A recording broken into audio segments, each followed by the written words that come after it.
3D printing and metal are both awesome, but unless you have tens of thousands of dollars to shell out for an industrial SLS printer, most of us still can't print directly in metal. Today, I'm going to show you how you can use your standard SLA printer, like this one, which costs less than $200, to turn your projects into metal.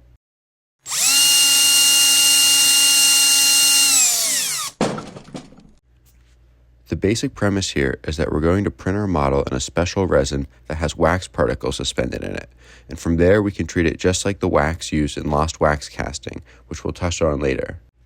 The resin I'm using is Tech Cast Purple, which is good stuff, but unfortunately the castable resin is still much more finicky than standard resins, so there's some extra steps we have to go through.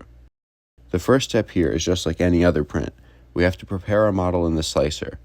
I'm using Box, and one thing that's really nice about the Tech resins is that they have downloadable profiles for all of their resins available on their website.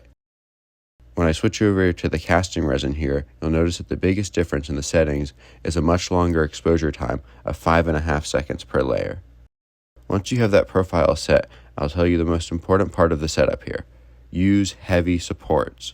On standard prints, I usually prefer light supports, but the casting resin is heavier, and if you don't have appropriately strong supports, your model will fall off the build plate and your print will fail.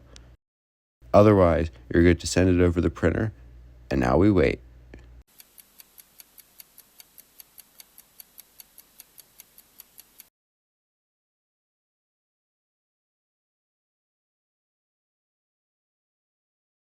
Normally I would just wash off the extra resin in a bath of alcohol, but the user manual is adamant that you keep your model away from any extra moisture, so before washing it I'm using a soft, dry paintbrush to wipe away as much of the extra resin as I can.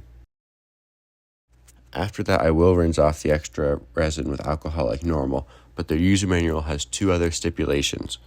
Don't put it in the alcohol for longer than 30 seconds, and once you take it out of the alcohol, blow dry it, don't let it air dry.